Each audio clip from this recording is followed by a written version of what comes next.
자, 지금 이 민주당 전당대회가 8월 18일 날 열립니다. 자, 근데 이제 김두관 전 의원이 최근에 이제 본인이 나서겠다라고 이제 이 의사를 밝혔더니 박지원 의원이 공개적으로 이 본인이 전화해서 나오지 마라. 지금 나오지 마라. 이렇게 이야기를 했다고 그래요. 이유는 뭐예요? 뭐냐면 어차피 너 나오면 이 지금 되지도 않을 뿐더러 괜히 들러리 서고 하니까 나오지 마라. 이렇게 이제 이야기를 했다는데 제가 좀 더 취재를 해봤더니요. 민주당 내에서 이제 그 나오지 말라고 했던 사람들이 꽤 있답니다. 근데 그 이유가 뭐냐면 이게 우리가 지금 민주당 경선도 보면 국민의힘 경선도 보면 그렇지만 이게 선거가 일단 나오게 되면 비판할 수밖에 없어요. 그렇죠. 서로 붙으면 생리상. 선거라는 게 생리상 이게 지금 비판할 수밖에 없습니다. 그럼 김두관 의원이 아이고 우리 이재명 대표는 잘하고 계십니다. 이재명 대표를 우리가 뭐 이런 이야기 하겠어요? 뭔가 이재명 대표의 문제점을 지적을 해야 될 거 아니에요. 근데 이게 만약에 지금 막 개딸 과잉이 돼 있는데 민주당 내에서도 지금 불불하는 사람들이 많잖아요. 그렇죠. 자칫하면 이런 어떤 김두관이 나와서 이거를 불을 질러버리면 예를 들어서 이재명이 지금 90% 나와야 되는데 이거 지금 의외로 적게 나와버렸다? 네. 이러면 흔들려 버리잖아요. 그러니까 친명계에서도 싹 전화해서 나오지 마. 그냥 있어. 이야기를 한 이유가 어차피 이거는 지금 90%로 가야 되는데 자칫 지금 반 이재명의 어떤 분위기를 터트려 버릴 수 있다. 이런 우려가 내부에서 있다고 합니다. 그러니까 저도요 그 비슷한 얘기를 어제 전직 그 민주당 의원으로부터 좀 들었는데 김두관이 그 벙벙에 뭐 어리숙해 보여도 좀 음흉한 데가 좀 있을 수 있다. 좀 그런 얘기. 음흉하잖아요. 그런 얘기를 하더라고요. 그래서 그 뭔 말이요? 그랬더니 저렇게 그냥 이재명이 홀로 그냥 단독 출마해갖고 찬반 투표를 하면 저 조선노동장 소리를 들으니까 나라도 기꺼이 들러리를 서겠다. 네. 이런 식으로 뭐 딱 생각하면서 나가는데 지금 막상 선거전이 시작하면은 그래서 김두관은 자기가 친노 적자 아닙니까? 그렇죠. 이장 출신이에요. 이장 출신. 그런 사람을 저기 이제 노무현 때 초대 행정안전부 장관으로 발탁을 한 거 아닙니까? 네. 이장하고 군수까지 했던 사람을요. 예. 그러니까 그런 거 저런 거 해가지고 지금 부글부글 끓고 있는 거 해가지고 한 30%만 건지잖아요. 그러면 김두관도 야망이 있다는 거예요. 김두관도. 김두관이 이전에 보면 될 것 같지도 않은데 막 대선 후보 경선에 나오고 그랬잖아요. 그러니까 김두관이 그런 욕심은 있다는 거예요. 그래서 한 30 정도를 먹어버리면은 이건 빡치는 거죠. 이재명 입장에서 저 택도 안 되는 저놈 저 양산에서 저 김태호한테 떨어진 놈이 말이야. 그것도 양산 책장수에 대한 그 마음도 편치도 못하는데 양산에서 뭐 저거 한 놈을 또 여기 와고 30%로 먹어버렸다? 그러면 이상해진다는 거죠. 그 최근에 김경수 지사 복권 얘기 나오지 않나요? 그렇죠. 그렇죠.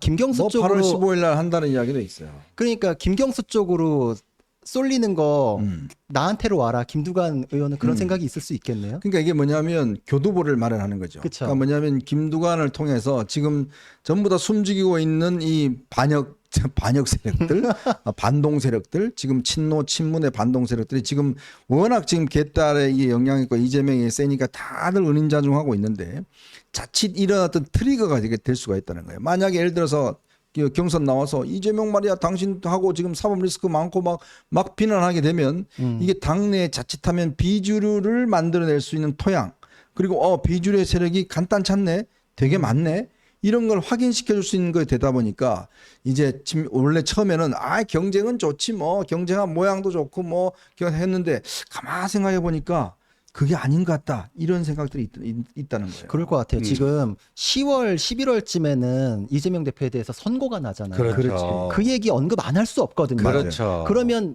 이제 포장은 그렇게 민주당을 사랑하는 마음에서 그렇게 될 때 혼란 어떻게 하실 겁니까? 이 얘기 나올 수밖에 없잖아요. 그러고 나서 퍼센트도 좀 어느 정도 얻고 실제로 유죄 판결 나오면 김두관이 옳았다 이러면서 자기는 계속 이제 할 수도 있고 그러면은 이재명 대표 쪽은 굉장히 확 어려워지거든. 급격히 어려워질 수 있기 때문에 거기까지 아마 노릴 수 있지 않을까. 지금 워낙 당내에서 이제 정청래 등 완장들이 설치되다 보니까 이게 물밑에서는 의원들도 굉장히 불만이 많은 거예요. 이제 그리고 지금 박찬대마저도 지금 사실은 박찬대가 조금 유하게 봤잖아요 사회를. 그랬더니 개딸들이 아주 박찬대를 그냥 공격을 엄청 해댑니다. 어. 너 정청래 안 보고 배웠니? 우리 청래님 어떡하시디? 10분 동안 나가 있어. 뭐 이런 거 하잖아. 너 왜 그거 못해? 라고 하니까 요즘 박찬대가 머리가 터질 것 같답니다. 이게 왜냐하면 본인도 하고 싶지만 박찬대가 조금 열이잖아요. 그렇죠. 우리 찬대가 좀 열이잖아요.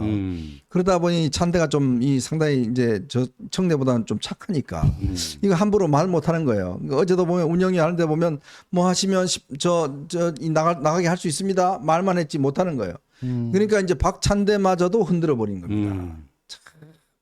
이게 지금 민주당의 분위기가 참 이렇습니다. 지금. 그래서요. 예, 저는 이제 민주당 저렇게 그 망가지는 거 보면서 이게 저희 국민의힘에게 엄청난 기회 요인을 제공해주고 있구나. 이건데 이제 다음 주 월요일에 광주에서 첫 번째 합동연설회가 있습니다. 네. 광주에서 첫 번째 합동연설회가 있는데 한동훈 후보가 비전 발표하면서 이런 얘기를 했죠. 더불어민주당에는 민주가 없고 국민의힘에는 힘이 없다. 내가 새로운 힘이 돼서 이기는 정당으로 탈바꿈하겠다. 뭐 이런 얘기를 했는데 바로 그 이제 더불어민주당의 이 텃밭인 광주에 가서 이게 기회 요인은 뭐냐?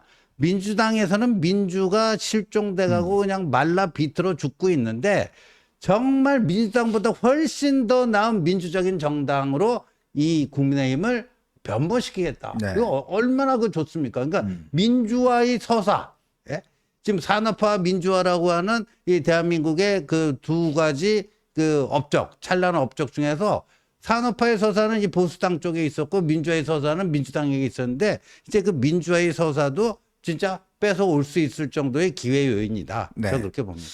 참 그런 것 같습니다. 이게 이재명도 이제 점점 시간이 다가오니까 이제 10월 뭐 금방입니다. 여름 휴가 끝나고 나면 이제 본인의 선고 날짜가 오는 거 아니겠습니까? 걱정되겠죠.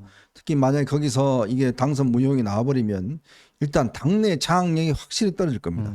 저는 제일 먼저 표변할 사람이 정청래라고 봐요. 아, 그럼요. 자, 거기에 돈 500원 걸겠습니다. 500원. 정청래가 제일 먼저 돌아선다. 저 500원 걸겠습니다. 왜냐하면 정청래 제가 살아온 걸 제가 잘 알기 때문에 대학 시절부터 살아온 걸 잘 알기 때문에 걔는 언제든지 칼 꼽을 수 있는 애예요. 그 그러니까 500원을 거셔도 다 거기 걸기 때문에 아마 배당률이 안 나올 겁니다. 참 그렇습니다. 이게 지금 보면 또 되어가는 형국이 보면 근데 아마 지금 김구한은 지금 전화를 끊어놓고 꽤 고민을 하고 있는 것 같습니다. 내가 나가서 한번 지금 한번 불을 질러봐. 라든지 또 이 주변에서는 야, 너 나오면 우리 이 대표 지금 표 많이 못 얻잖아. 괜히 그러지 마. 라고 지금 압박을 하고 있고 뭐 어떻게 결정 내릴지는 모르겠지만 참 민주당 되는 모습도 한번 지켜보도록 하겠습니다.